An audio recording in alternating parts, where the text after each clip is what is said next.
Hey everyone, Matt Williamson. How are you? Enough of the pleasantries. Let's just dig right in. I got a lot I need to talk to you guys about. First of all, I'm recording this on Wednesday. I will not record a podcast Thursday, but I will do one Friday late morning after I knock out a couple other things that'll break down what we see Thursday night. Odd week, of course. So we're pushing a lot of things into a short amount of time here. My article for the week just hit the site. Please check it out. Lots of What About Bob references there. A great movie. Bill Murray's awesome. Baby steps, all about the Steelers O-line. And it's making baby steps forward. I've told you that for a while. You'll find that I am not a huge Pro Football Focus fan for their grades in general. Or, O-line grades across the board. But in this instance, it's a little bit hard to back your argument that I've been making for a while that this O-line is getting better. So I'm going to go and quote the ESPN O-line rankings and win rates and things like that, as well as Pro Football Focus's.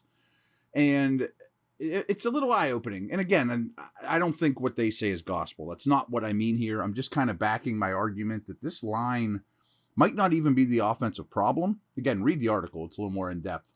But more so, it's getting better, especially Chooks and the two guards. The other two don't stink, but Chooks and the two guards are keepers. They are quality starters. And here's a couple numbers that are outside of my opinion to go here. And so here's a couple things. Where are we at here? Okay.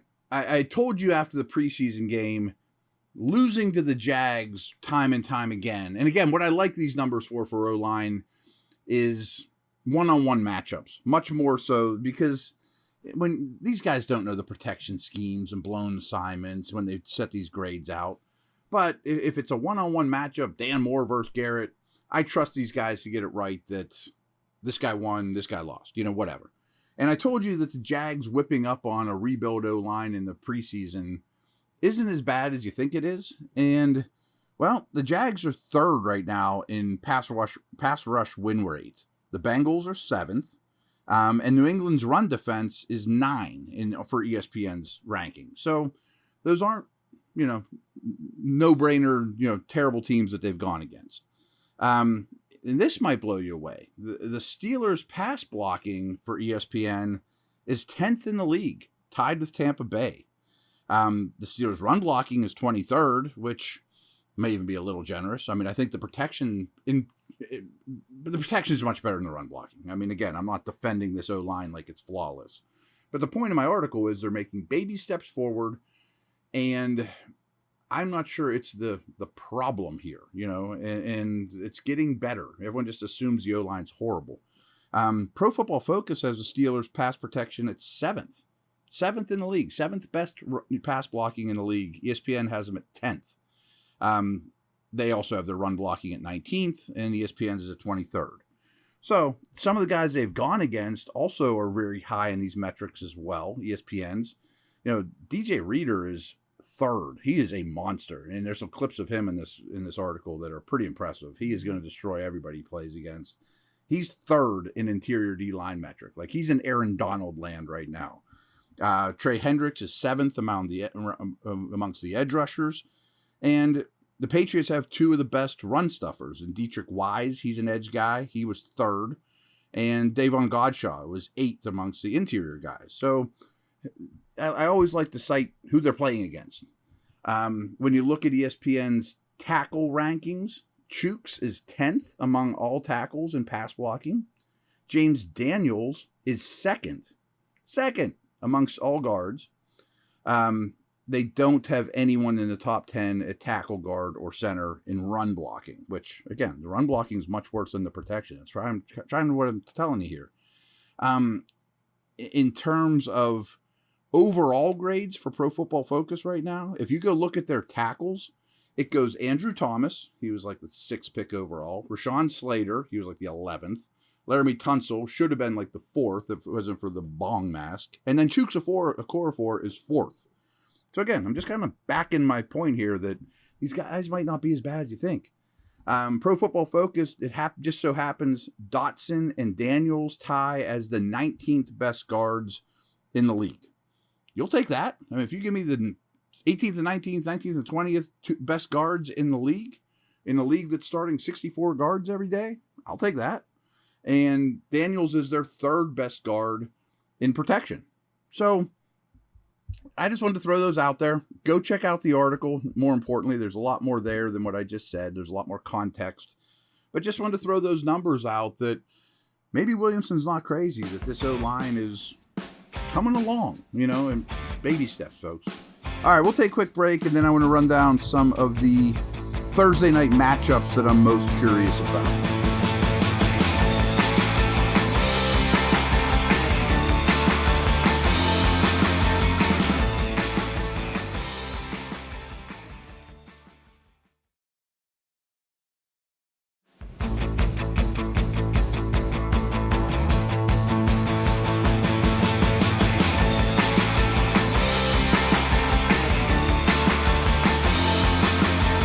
All right, I am back.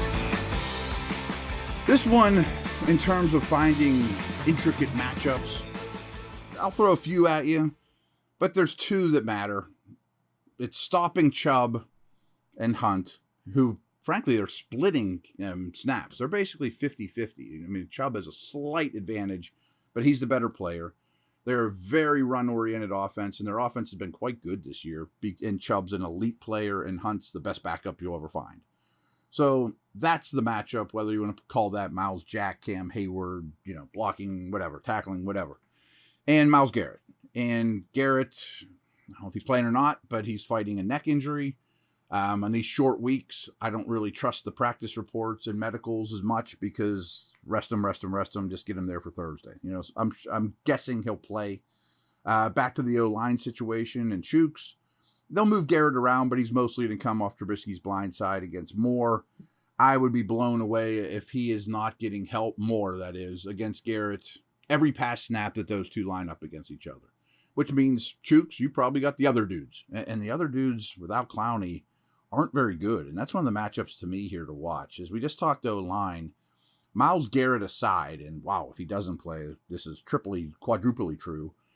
The rest of their D-line, especially with Clowney out, is not very good. I mean, before the season, I often said that I thought the Browns D-tackle room, position group, was amongst the worst in the league. I have very little evidence to change my opinion. I mean, there's some young guys there that maybe get better, but all in all, it's just not a very good group. That's not where they invested. The backups behind Clowney and Garrett, we know Clowney's out. One of them was Winovich, a local dude here. He's out. I mean, so they're really digging deep. So Garrett or not, I just talked up the O-line a little bit. I want to see the O-line win. I mean, they should win this trench battle. I mean, Garrett could wreck things, but you have the ability to double him like crazy. So I expect them to win this trench battle.